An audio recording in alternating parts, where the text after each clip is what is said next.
I told the police, I said, I'm really scared. Every time I report, I'm getting more scared. And I'm like, I have to do it.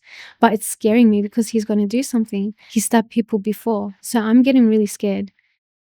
Welcome back to another episode of my podcast, Relentless Life on Your Terms, Season 6.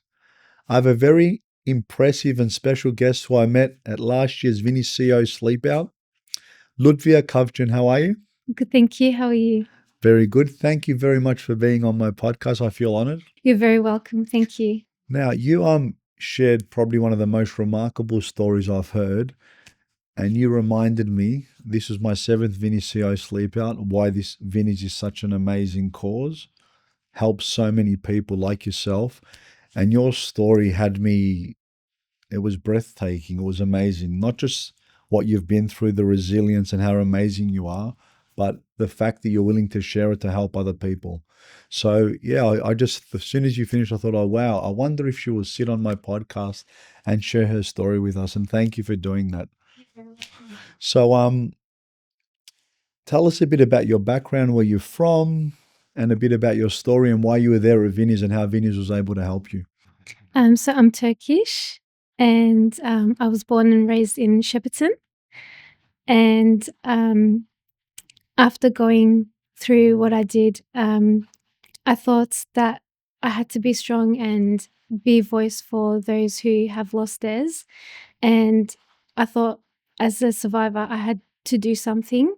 So, and I got reached out by Vinny's, and they asked me if I couldn't go on to the CEO sleep out. And I said, yeah, no worries. And there I was sharing my story, and in a way to make awareness for homelessness, for domestic violence survivors, because people often don't realize that when a woman escapes from domestic violence from her house, like, where does she go? Like, nobody knows. What's her support? Who's going to help her? Because I've had another lady on our show, remarkable lady that shared an incredible story about domestic violence, and it's a very close topic to my heart. Reventon supported the White Ribbon Foundation, which supports women in domestic violence and abuse, and it's such a big problem and such an inhumane thing, and it's good to raise awareness and actually help people that are struggling through that. So you raised in Shepparton. My sons went to school in Shepparton. They actually have Auslan there. So language other than English, they learn his Auslan. Because my son was deaf, he became deaf when he was younger. That was the story I'll share with you later. He went to Shepparton for a while. So yeah. So tell us a bit about how your story, how you ended up in your circumstances. So I got introduced to my ex-husband by an auntie that knew him, and basically she was in our community as well in Shepparton.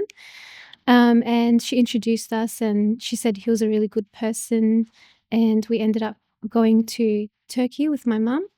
We got married there and started the visa application for him to come to Australia.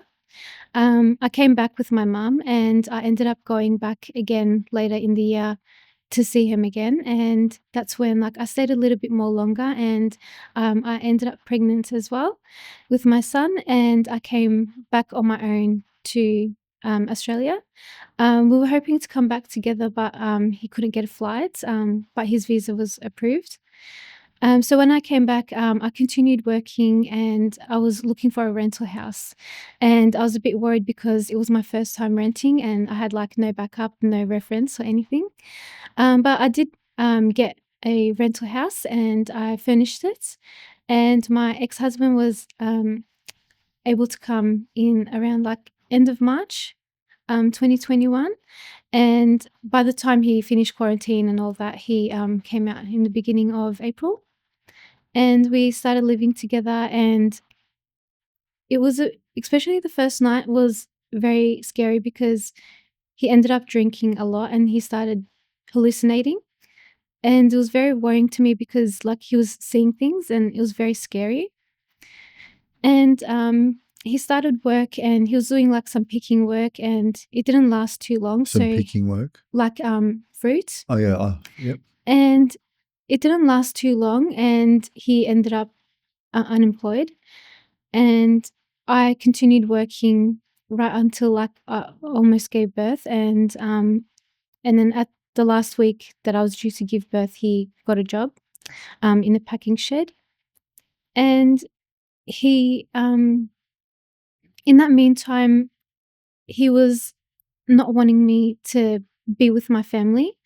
He was telling me to like be like what's the word? Like isolate me from my So be family. on your own, so he can have Yeah. maybe to spend all the time with you himself. Yeah. And because he wasn't working and he was gambling with my money, and the rent and all that sort of stuff, we were pretty low on money, and he kept wanting me to ask money from my mum. And because I knew he was gambling with that money, I was telling her, I was like, look, mum, like he's gambling that money, like it's for basically for no reason. I said, when I ask you for money, just say that you didn't get paid or something, like just say no. And I got her to do that in text message because I knew he wouldn't believe me if I just said it. Yeah. So I got her to text it, and he also went through my phone after like I said that she didn't have money. And yeah, he just got really angry about that, and he's like, "You're not gonna see your family. You're not gonna speak with your family. You're not gonna see them." When our son is born, he said they're not allowed to come see him. They're not allowed to buy anything. Like we're not desperate for their gifts. But it was so strange that like when his auntie gave like secondhand things from her like grandson, like that was okay. Like, it was so strange. Double standard. Yeah. And, he even asked her for money from his auntie, and she said no, and he got angry at her too. Like, suddenly she was his enemy, and it was just very frustrating, and, he was just making a lot of, like, these problems, and, finally my son, he was born, and even, like, the first day of, like, me being in the hospital with my son, he just created problems about like naming him because I said that I wanted to mutually agree on the name. And he It's said fair that, enough. yeah, exactly. And he said that he was going to name after his dad. And I said, look, I like your dad's name, but that's not what I want for my son. And he's like, oh, we'll see, and that sort of stuff. And the day came and he just named it after his dad without even like asking me. And I was just like, I thought we were going to agree on a different name. And he'd just be like, shut up, like, this is what I want. And he just created a big argument with my mum in the hospital. Like, there's me just like newly given birth, and, I just want to have this like beautiful time with my son. Which is a special Being, time in anyone's life. yeah, You're bringing a kid exactly. into the world. You want to enjoy it. Yeah. Yeah. Like, I just wanted to enjoy that time, and he just ruined it by making a big problem, an argument in the middle of the hospital where everyone can hear the whole argument. And it was just very stressful, and we came back home, and he continued like smoking in the house, gambling. Like the aunties will bring like money as like a gift because like they don't know what I would need. And he just went and gambled that money. I was just like I could have bought something like for my son with that money. Of course. And he started work, and he was working, and just a little bit before like I gave birth, I was getting him ready for work, doing his breakfast before he went to work and all that sort of stuff. And after I gave birth, I couldn't really do that because I was breastfeeding, and he'd be like, oh, like, why aren't you getting breakfast ready? And I was like, I need to breastfeed my son, he's hungry, he's crying. And he's like, "Oh, you purposely organized that so you can't get breakfast ready for me, huh?" I'm like, I can't, I can't Do really like. everything at That's once. not in my power. Like, if when the baby wants, that's when I have to attend the baby. I can't do anything else. I can't delay that. And so he continued making that a problem. And whenever I could, I did get him breakfast ready and all that sort of stuff. And he just created problems because my mum, she was sometimes coming in and helping me with the baby and cleaning and cooking. And Eid time came for us, which is a Muslim celebration at the end of Ramadan.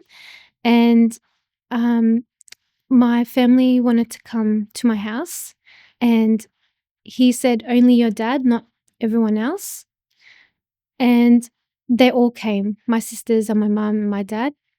And my sister, she asked for my son, so I handed my son to her, and he created a huge problem out of that. He told me to grab the baby back, and I said that's her auntie, so she can hold him. And he said no, and he created a big fight out of that. And after my parents left, he told me to call the police, and he slapped me across the face because I stopped him from doing what he wanted to do, which was stab my family. And he called his auntie as well, and all of a sudden, like, she was a support now, because she was the enemy because he Yeah, didn't of give course. But he she didn't needed give it her at that money. stage, so it changes. Yeah. Yeah, of course.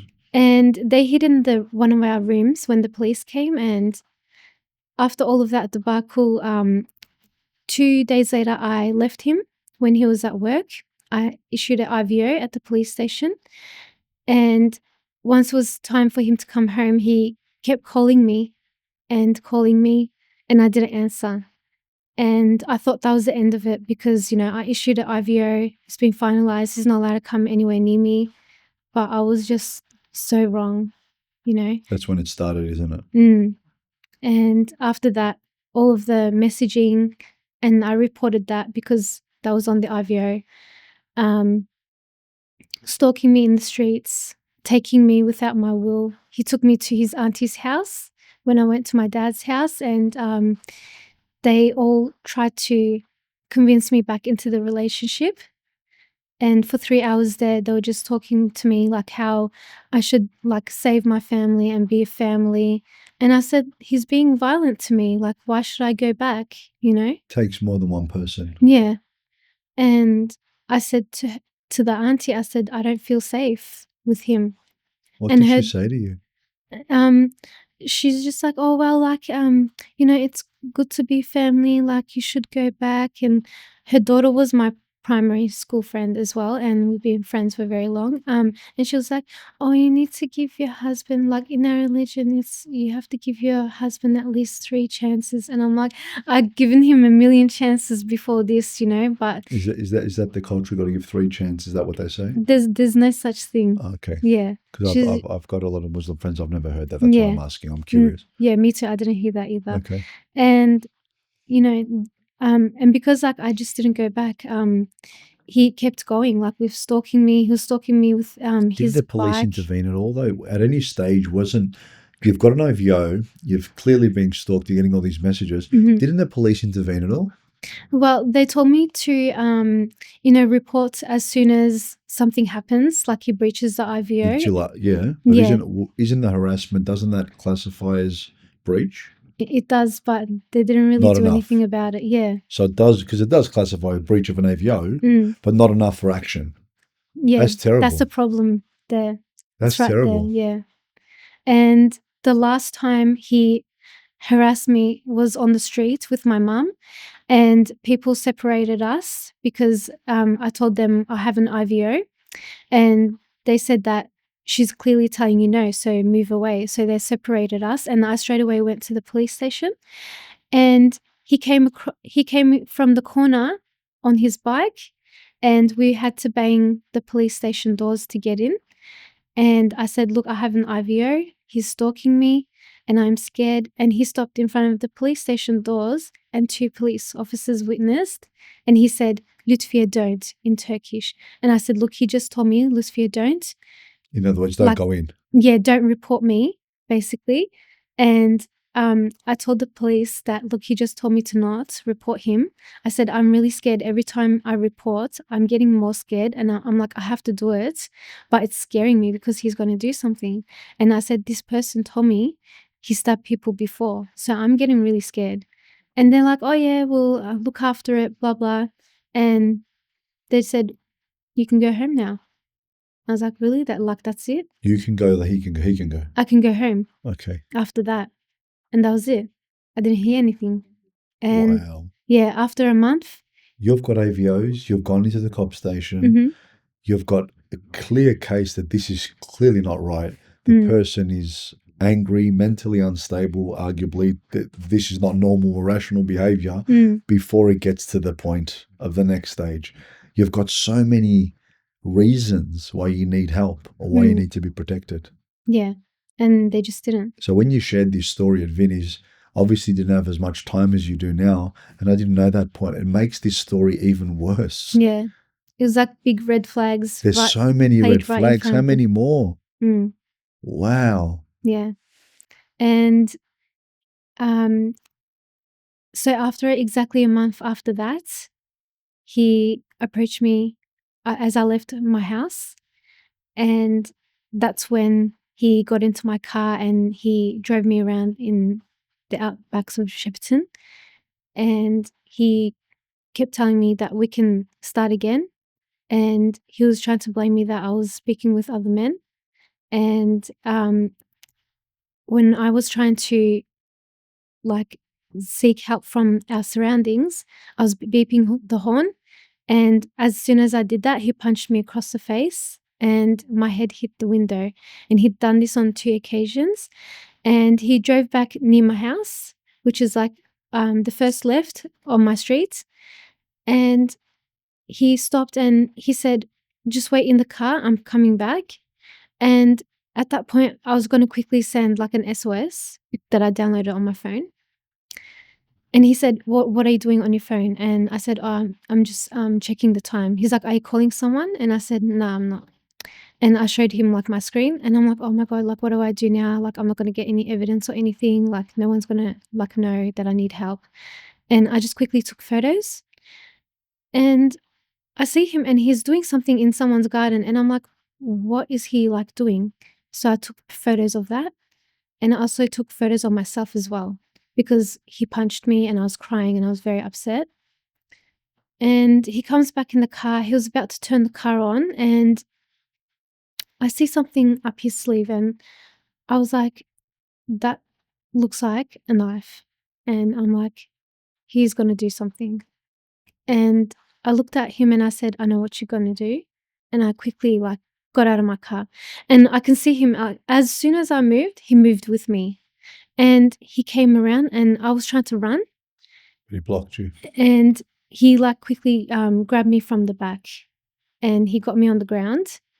And because like I was running, like I'm thinking that I'm running, but I'm actually like on the ground. And I was looking to my car and I was like, I'm really confused. Because you're shocked. Yeah. And I was like, oh, like I was running, but I can see my car now. And I'm like, oh, I'm on the ground. Okay. And I look to my left and my hand's like in my face. And I look at the back and I'm like, that is like the blade sticking out of my hand. Like, I'm like, oh my God, like he already stabbed me. And I'm like, okay, like he's going to continue. So I'm like, I don't want this to come to my body. Like, I don't want him to stab anywhere in my body. So he took it out and I was like, I have to sacrifice my hand again. I'm like, I don't care if they chop it off or, I don't want him to stab my body. So I put my hand up to him again and it went through the second time. And then I was saying like, please stop, like, and he just kept going. He just went up my arm, my chest. And when he came to my chest, I said, stop, please stop. Like I'm breastfeeding our son, And he said, you don't deserve to be the mother of my son and you're going to die. So he just kept going like my other arm and my tummy. And I was like, he's not going to stop. So I just started like stomping my feet and yelling out for help. And then all of a sudden, like he just took off and he left. And I was like, was anyone around? No, no one was. And then he left? He left and I just looked after my car, like going, and I said, like, God, like, please, like, protect my son. And at this point, I thought he took the knife with him and, like, he's going to continue with my family. like go over to my dad's house and like do that to them. And so I was like, I have to get up, otherwise like I'm gonna just lay here and die, you know? So I got up and I just like stood there and I was trying to recollect myself, like what the hell just happened, you know? I'm like, wow, like I'm like, I think he like did so much damage, like there's no return from this, like this isn't fixable, you know, because he did done so much. And I was trying to breathe and it was so incomplete because he stabbed my chest and my lung collapsed. So I'm just like, oh my God, like I can't even breathe properly. And I'm like, oh, like this is the last thing I'm gonna see is like staring down the street and, you know, I can feel all this like pulsation like in my body, like, you know. I'm like, this is the way like I'm gonna go. I'm like, but like I'm like, I don't want to die. So I What put what my what hand what were you thinking to get you that strength at that point? because like I thought it was my last moments. In our religion, when you know you're gonna pass, you're you recite a certain it's called shahada. So I was like, Ashhadu. I was like, Ashhadu, and I'm like, I can't remember the rest. I'm like, God, I'm so sorry. I'm like, I can't remember the rest, but I'm like, I don't want to die.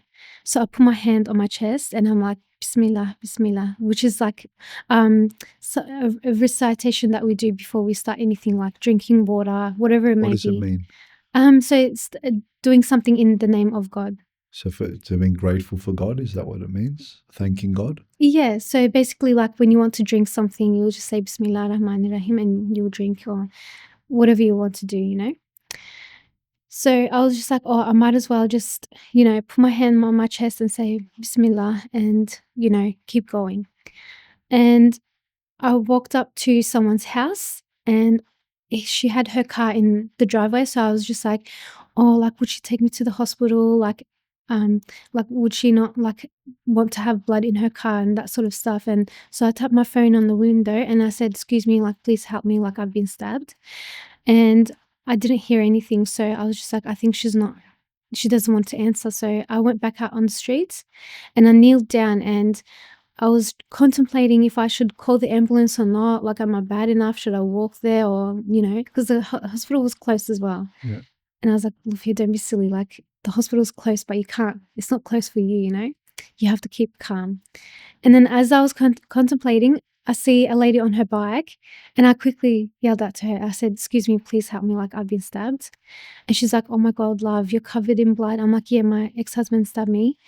And so I walked up to her and she started calling the ambulance, the police and everyone. And as soon as they came, I was laying on the grass and I see the police officer and I said, this is my car. He left with my car, my son. I'm like, he's probably gone to my parents' house. Like, this is their address. I'm like, please, like, you know, go there, you know, he's probably there or something. And they got me onto the ambulance and they took me to the hospital and they had to fly me to Melbourne here to the Alfred Hospital because I was in a coma for about 5 days. And because it was so serious, like they couldn't do much in Shepparton, so they flew me here. And yeah, I was in the coma for about 5 days and yeah. That's as it's so dramatic listening to your story. I can't even imagine what you went through. Mm. So this is all done. It's behind you. How do you come back from that? Like, how do you mentally, physically, emotionally come back from that now? Through some miracle, you survived because it's a miracle from what I'm hearing. 100%. You need that resilience for your son. How do you survive? How do you come back strong enough to even share that story to help women in that case? So because like I thought, looking back at to like my incidents and reading through all of like my medical records, everything, I was like, how did I even survive this? Like, this is just like so impossible. Something out of a movie. Yeah, like out of a movie. I was like, people are telling me like you're still here for your son. I'm like, I understand that, but even people with so many kids, like, they lose their life because of the hands of their partner. But, like, why am I still here for? I'm like, I must, like, have a purpose. Like, I must have something that I need to do. So I was just like, I have to, like, get my voice out there. I was like, maybe, like, I'll write a book or something. Like, what should I do? So I was thinking that I should do something, like, more publicly, like public speaking. And then I heard about, like, these podcasts, and I'm like, maybe, like, I'll go on a podcast or something, like, just talk about my experience and share my story. And I know so many people who have been through something that was so life-threatening, and now they're doing so many things that they're inspiring others. And I said that I have to be that voice as well, because everyone's perspective is different and everyone's situation is different, but we can all, like, come together and be a voice and, like, hopefully, like, make a change and, like, just raise awareness and and help each other. yeah. Like certain events in people's lives really dramatically change their thoughts, their future. And I've never met anyone in my life that's had anything as close to traumatic as that. That is insane. I can recall something 100th as bad as that, not even. When I was 24, I took my son to the doctors, and I took him in, and the doctor said, he's just got a flu. Now, my mum lives in Taylor's Lakes, and I was at a local doctor, and I knew my son didn't have the flu. Something was wrong. You know your kid. And he looked stiff like a board. So that's similar symptoms to what he had. Mm-hmm. So I said to my mum, I'm going to take him to the hospital. And as I looked back, my son started convulsing. His eyes went to the back. It was all white, and pus was coming out of his mouth. I didn't know what was happening. It looked like I've seen movies say he was ODing, and he was only 1.5. My mum jumped in front of the car, I'm going to the hospital, and she goes, Chris, stop, call the ambulance. Now, I wasn't thinking straight because I think my son's dying. And I counted to 3. I said, Mum, if you don't move, I'm going to run you over. And I started counting because all in my head, all I thought of, I have to go to the hospital. I started counting. My mum then ran into the passenger seat, and I sped down Sunshine Avenue, doing 150 to 200. How silly was that? I ran an ambulance. I didn't care. I just had to get my son. That's all I thought of. After I got to the hospital, lucky for me, there was a doctor there who worked at the Royal Children's. My son had bacterial meningitis, so he was losing his hearing. So the same symptoms is like a flu, stiffness. I rushed to the hospital. They ended up bringing him to the Royal Children's. He stayed for 2.5 weeks. He lost hearing in both his ears. So my son's deaf. He's got 2 bionic implants, 2 cochlear implants.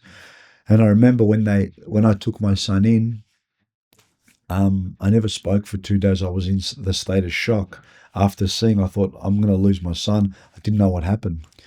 And that was, I remember that moment like it was yesterday.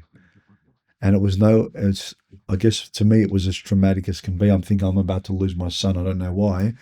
I was fortunate, and people were saying things to me like, you're lucky you still have your son. And I'm thinking to myself, how can you say that? Like, I almost lost him. Now he's deaf. Now looking back at the time, 20 years later, I'm so grateful. He's happy, he's healthy. But at the time when that happened, I thought it was the end of the world for me. I thought I was done.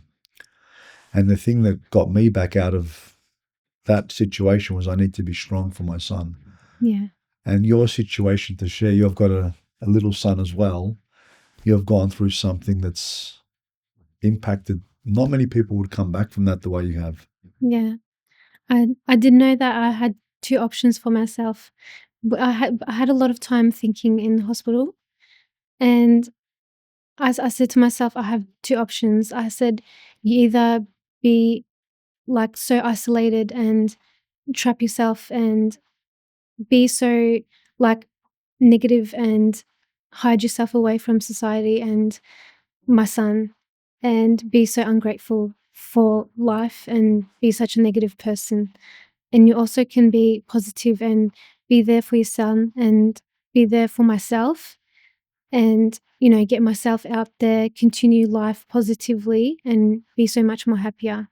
And I'm like, I'd rather be happy because, like, what's happened to me is not my fault, and that shouldn't, like, impact, like, the way that I want to live my life. I said, "I want to live my life positively and be there for my son," because my son, he also needs me as well. He needs a positive mum. He needs a mum that's mentally and physically there, yeah, and strong so she can, like, overcome things and make him a happy baby as well. Because being so negative, they can feel it. It's And energy, isn't it? But you mm, know what you said, and it was very important.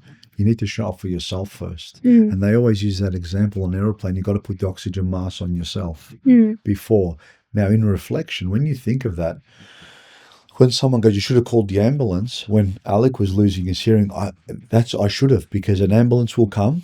They got professionals. They can run lights. They can have their siren. It's a lot safer. I could have killed everyone, but I mm, wasn't thinking straight or logically. So 25-year-old thinking I'm about to lose my son. All I thought of was action, go to the hospital. mm, So it's very, very hard to stay level-headed yeah, when something like that's happening. mm, But unless you show up, going back to what you were saying for yourself, to be a strong role model, how can you show up for your kids? So yeah, it's very great emotional intelligence that you actually acknowledge that. yeah, And it's remarkable. Your story's incredible. It's definitely something out of a movie that someone's lived by. mm, It is definitely worthy of a movie, of a book, of any podcast. mm, And standing in front of you, I'm in awe. You're an inspiration to so many thank you. people. And the fact that you're trying to help so many women, I know that you will. I know you help humans, not just women. You've Mm, inspired me. And when I heard your story, I thought, wow, it shows how when you need to be strong or when there's a higher power, which you said, I do believe there was something bigger that helped you or saved you. Maybe it's your faith. Maybe it's something that you believe in, which I believe that is the case for you to be here. And I know you're going to find that. thank you. Who do you look up to for strength? Like many survivors that have, like, gone through something really bad, like myself. I remember reading a book on Katie Piper. Her book was called Beautiful. She survived an acid attack by her ex-boyfriend. My God. Yeah, I remember reading that when I was, like, teenager, like early teenager, and I was like, wow, like, she survived something, like, really bad and by, like, the hands of, like, a partner, and it's just so scary that, like, someone can come after you after rejecting them, and Someone that loves you, your partner, like you hear these stories and you don't think, I'm sitting in front of you, I'm looking at you. You don't think these stories exist. When you mm, hear domestic violence, especially towards women, a lot of people don't want to hear it because it's too difficult. It's so challenging. It's so confronting that A, someone's capable of doing that to someone, mm, and B, someone actually has to endure that sort of violence, that sort of craziness. It's so inhumane. mm. So, like, I read her book, when I was so young, and I was just like, wow, like, she turned her life around so positively, and now she's, like, written a book, and, like, how the hell did she go through that? Like, I have no idea. But then after, like, seeing myself go through something similar, I see, oh, okay, like, she went through something so hard, but she pushed herself, she kept going, and she went through something so hard, but she continued positively, and now she's, like, inspiring others and Role written a model. book, and now I follow her on Instagram as well, and she's just doing all of these things, traveling. I think she had 2 kids as well, and now she's just living life, and she's still continuing, like, the effects from that acid attack as well, especially with one of her eyes. And you can just see that it doesn't just happen, like, once and it's all over. Like, it just still continues till this day. I read Even your notes and I want to share it. It's so mhm, important. Someone that's gone through something so traumatic, and a lot of people probably be wondering, where does it end? When does the trauma stop? And mm, your response was incredible. Would you like to share? So if someone said, when does the trauma stop? What would you respond to that? I read your comments, but mhm, what would you say to someone that asked that question to you? it never ends. You It just never, get better at dealing with it. What happens? yeah, trauma, like, it's just ongoing for life. Like, it never ends, and you think there's like a time where it stops, but it never does. It's just continue How do you for deal with it? just keep pushing, keep going, You and mentioned aim being positive, and be positive. Yeah. but so it never ends. Mhm. You just got to keep going and Yes. stay positive, Stay but positive. have the realization that it's not, hey, in 6 months it's done. Mm. This is going to be something that I have to deal with, and I have to emotionally prepare myself and Yeah. become stronger. Yeah. Is that what you're saying? Yes. Because even within my journey, I knew like I was like, this is something is always going to come up that is going to remind me of that day. For example, I went on a girls' trip with a few girls, and we were playing this card game, and the question was, um, why am I hurting all over? And I had the answer because I was stabbed, and I was just like, wow, like what a coincidence that I have this answer and she's asking this question. And I was just like to myself, like, see, it's going to always pop up somewhere. Like, and something is always going to remind you of that day. But you have to look positively. You're just going to say, look, I'm here playing a game. I've moved on from my trauma and I'm here out here having fun. And he's in jail and he can't do anything that he wants, but I can. See, I'm here on a holiday. I'm having fun. But like something that comes up and tries to ruin my mood is not going to happen because I'm going to look at it in a positive way. You see, another, I know I had a conversation with my kids this morning when I was dropping them off, and I say, with anything, you can't control what happens to you. You can only control how you respond. Now, Mm. obviously, not many people are prepared or equipped to respond to something so dramatic or so life changing as what you went through. But you can only control your emotions and your output. And you can look back, and I look back at that moment 20 odd years ago, and I always remember, and I think, I'm never gonna stop thinking of that moment and how scary that was and what it was. But as I'm getting older and I look at my son and I smile and I see a beautiful 21-year-old man and I hug him and I realize I'm just happy you're here, or Mm. I'm happy I didn't lose you. When I lost his hearing, for me, I thought it was the end of the world for me. But now when I look at him 20 years later, although the memories are still front of mind, it's just a beautiful thing seeing a 20-year-old man. And I'm sure in many, many years to come, when you hold your son or when you travel and go to these beautiful places, you're going to look back and say, I did a great job. I was resilient and I'm happy. Yeah, definitely. I'll be so proud of myself, like that I thought so positively in the beginning rather than just isolating myself and being so negative and not seeing my son grow up. And yeah, and I'm just so happy that I thought positively from the beginning rather than later and being guilty for that. Thank you very much for sharing your story. Um, Something a little bit lighthearted, which we do at the end of every podcast episode, Mhm. is share some funny little questions and answer those. So, you ready? Yeah, What's your favorite food? that's a hard question. I love every food. So, you're a foodie. Yes, I'm a foodie. Yes. Favorite country you visited? Oh, I only visited Turkey, so I don't know any other country. Like I Yes. haven't been to any other country, but I'd love to visit like Malaysia or Indonesia. What brings you happiness? My son. What are some of your pet hates, things that annoy you? Bad drivers. Um, what? This is a silly one, but I've never seen this. Which one of the seven dwarfs is your favorite in Snow White? I can't even remember. Is there like an angry one? Yeah, there is. I think there is angry. Yeah. Now, this one I really need to know. What's the greatest piece of wisdom you've ever heard that someone shared with you? A good piece of advice.